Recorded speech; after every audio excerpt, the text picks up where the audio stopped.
वंदे मातरम दोस्तों, मैं रजनीश पाठक स्वागत करता हूं आपका अपने इस ऑनलाइन प्लेटफॉर्म पर जिसका नाम है भविष्य निर्माण शिक्षण संस्थान। आज मैं इस वीडियो में आपको पूरे डिटेल में बताने वाला हूं कि कैसे देश के 14 राज्य और 6 केंद्र शासित प्रदेश आज 28 राज्य एवं 8 केंद्र शासित प्रदेश में बदल गए हैं। आखिर देश को क्यों 1956 में राज्य पुनर्गठन आयोग की स्थापना करनी पड़ी, किन किन संशोधनों से कौन कौन से राज्य और कब गठित किए गए, कौन सा राज्य कितने नंबर का राज्य है, आदि अनेक प्रश्नों के बारे में पूरे डिटेल में आपको बताने वाला हूं इस वीडियो में। तो चलिए हम चलते हैं सीधे मुद्दे पर। दोस्तों, पुरातन काल से ही भारत विविधताओं का देश रहा है। इन्हीं विविधताओं के कारण इस देश को अनेकों बार खंडित होने टूटने का दर्द सहना पड़ा है। इस देश के अंदर के कुछ जयचंदों ने एवं बाह्य आक्रांताओं ने न जाने कितनी बार भारत माँ के सीने को छल्ली करने का कोशिश किया है। इसी क्रम में जब अंग्रेजों ने भी हमारे देश का शोषण किया, जिससे आहत होकर हमारे देश के लोगों ने अंग्रेजों से आज़ादी के लिए कड़ा संघर्ष किया, जिससे अंग्रेज भारत से भागने पर मजबूर हो गए। अंततः इन लोगों ने एक एक्ट लाया जो कि ब्रिटिश पार्लियामेंट में पारित किया गया था, इंडियन इंडिपेंडेंस एक्ट 1947। और इस एक्ट के तहत भारत को 2 टुकड़ों में बांट दिया गया, एक पाकिस्तान और दूसरा अपना प्यारा भारत अर्थात हिंदुस्तान। तो दोस्तों, इस समय जब देश आज़ाद हो रहा था, अपने देश में 565 छोटे बड़े देशी रियासतें थीं। इन देशी रियासतों को इस एक्ट के तहत यह अधिकार दे दिया गया कि जो स्वतंत्र रहना चाहते हैं वह स्वतंत्र रह सकते हैं, तथा जो भारत में मिलना चाहते हैं वो भारत में मिल सकते हैं, एवं जो पाकिस्तान में मिलना चाहते हैं वो पाकिस्तान में मिल सकते हैं। इस तरह से देश के आज़ाद होने के बाद अब बड़ी समस्या थी देश को समेटना। तो उस समय यह कार्य लोहे के समान इच्छा शक्ति रखने वाले हमारे देश के गौरव लौह पुरुष सरदार वल्लभ भाई पटेल को सौंपा गया। अब उन्होंने धीरे धीरे पूरे देश को एक किया, लेकिन ऐसे 3 देशी रियासतें थीं जो देश में मिलना नहीं चाहती थीं, जिससे देश की अखंडता में बाधा उत्पन्न हो रही थी। वो रियासतें थीं हैदराबाद, जूनागढ़ और J&K। तो हैदराबाद को आर्मी की सहायता से ऑपरेशन पोलो के द्वारा भारत में मिला लिया गया, जूनागढ़ को जनमत संग्रह करा करके भारत में मिला लिया गया, और जम्मू एंड कश्मीर को जो कि विलय पत्र पर हस्ताक्षर करके वह भारत में मिल गया। इन रियासतों के मिलने के बाद अब समस्या थी कि राज्यों का गठन कैसे किया जाए। तो सरकार ने यह मत रखा कि प्रशासनिक एवं भौगोलिक आधार पर राज्यों का गठन होना चाहिए। अब वो लोग इस प्रस्ताव से भड़क गए जो चाहते थे कि देश में राज्य भाषा के आधार पर गठित होना चाहिए, और आंदोलन पर उतर गए। तो इस स्थिति में सरकार ने उन्हें समझाया और कहा कि आप निश्चिंत रहें, हम एक आयोग का गठन करते हैं जो यह तय करेगी कि भारत में राज्यों का गठन भाषा के आधार पर होना सही है या गलत। तो सरकार ने एक आयोग बनाया जो कि एसके धर आयोग हुआ, जिसका नाम एसके धर आयोग हुआ जून 1948 में। और इसने अपना विचार क्या रखा कि भारत में राज्यों का गठन भौगोलिक एवं प्रशासनिक आधार पर ही होना चाहिए, न कि भाषा के आधार पर, जो कि सरकार का भी मत था। जाहिर सी बात है कि इस प्रस्ताव से भी वे लोग असंतुष्ट ही रहेंगे, क्योंकि एसके धर आयोग ने भी वही कहा जो सरकार ने कहा था। तो लोग फिर आंदोलित हो गए। सरकार ने फिर उन्हें कहा कि आप लोग परेशान ना हो, हम अब उन लोगों की एक समिति बना रहे हैं जिन पर आप सभी विश्वास करते हैं। तो आयोग का गठन एक किया गया 1948 में, जिसका नाम था JVP आयोग, जिसमें J for Jawaharlal Nehru, V for Vallabh भाई पटेल और P फॉर पट्टाभी सिद्धारमैया। इन लोगों ने जब अपना विचार रखा तो इन लोगों ने भी एसके धर आयोग के विचार का समर्थन किया। अब उन लोगों में असंतोष और फैलने लगा तथा वे आंदोलन को और तेज करने लगे। इस दौरान तेलुगु भाषी क्षेत्र के एक नेता पोट्टी श्री रामुलु राजू, जिसका चित्र आप स्क्रीन पर देख रहे हैं, ने तेलुगु भाषा के आधार पर आंध्र प्रदेश राज्य के मांग को लेकर आमरण अनशन पर बैठ जाते हैं तथा अनशन के 56वें दिन 15 दिसंबर 1952 को उनकी मृत्यु हो जाती है। इसके बाद वहाँ की स्थिति और बिगड़ने लगती है, जिसे संभालने के लिए अंततः सरकार को 1 अक्टूबर 1953 को भारत का पहला राज्य भाषा के आधार पर आंध्र प्रदेश का गठन करना पड़ा। इस तरह से एक राज्य का गठन होता हुआ देखकर, जो कि भाषा के आधार पर हुई थी, अन्य क्षेत्र में भी मांग उठने लगी। इस स्थिति को संभालने के लिए सरकार ने आनन फानन में तुरंत ही 1953 में ही फजल अली के नेतृत्व में एक आयोग का गठन किया, जिसका नाम था राज्य पुनर्गठन आयोग, स्टेट रीऑर्गेनाइजेशन कमीशन। फजल अली के अध्यक्षता वाली इस कमेटी में 2 और सदस्य थे, पहले हृदयनाथ कुंजरू और दूसरे के.एम. पनिकर।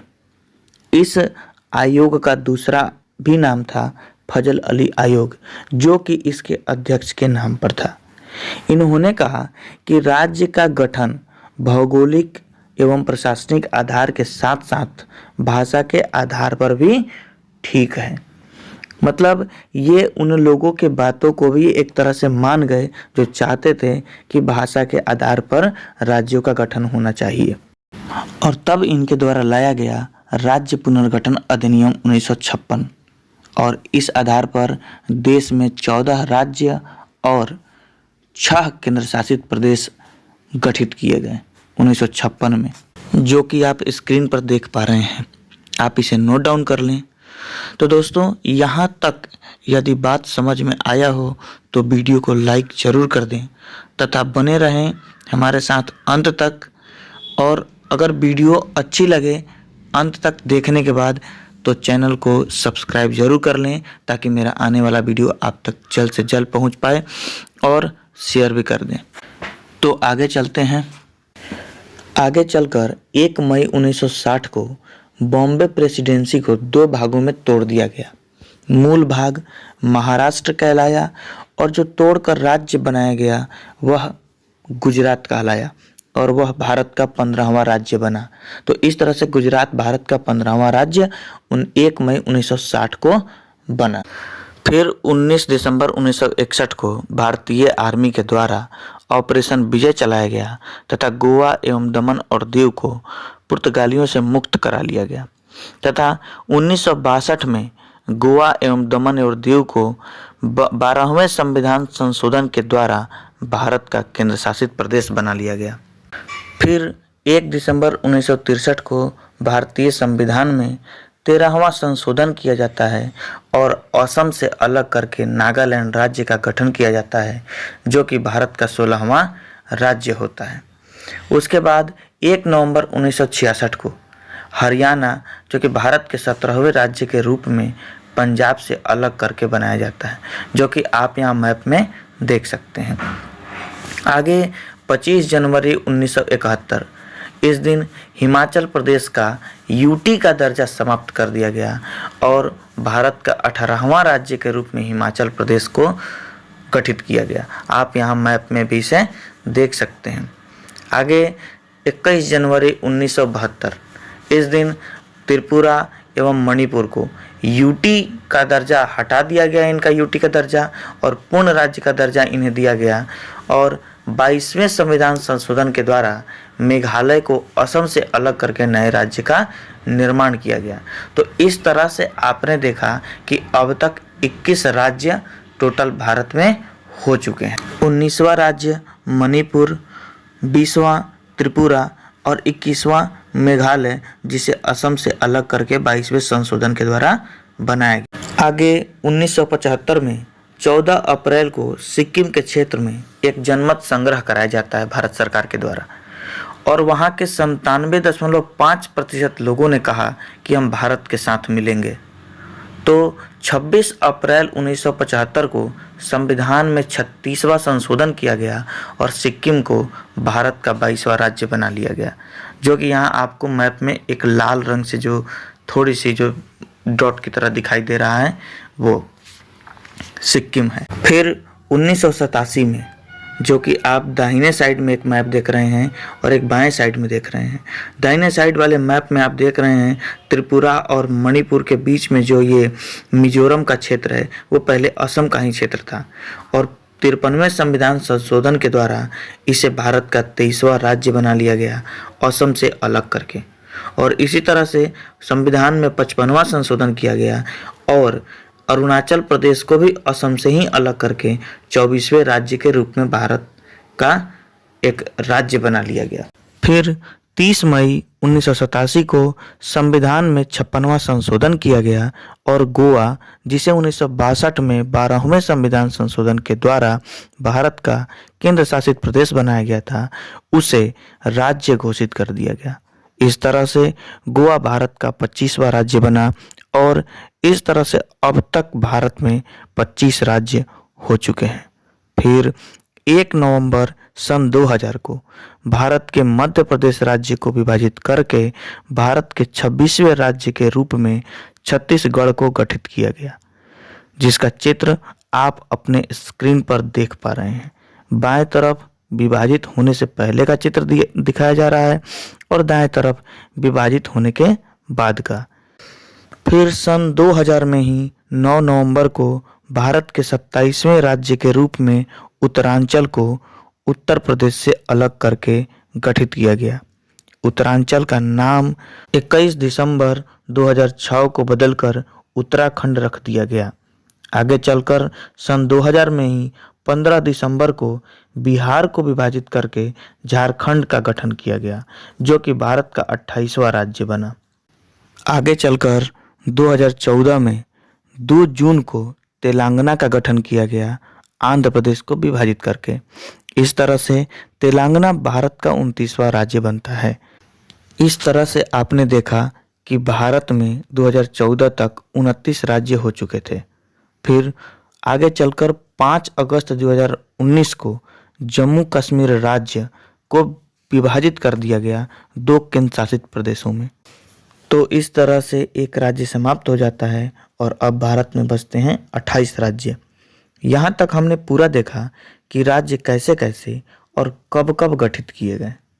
अब दोस्तों आगे चर्चा करते हैं यूटीज के बारे में, अर्थात केंद्र शासित प्रदेश के बारे में। तो दोस्तों जो शुरू में अर्थात 1956 में राज्य पुनर्गठन आयोग के द्वारा जो 6 यूटीज बनाए गए थे, उनमें से 3 हिमाचल प्रदेश, मणिपुर और त्रिपुरा को समय समय पर परिस्थिति के अनुसार राज्यों में बदल दिया गया।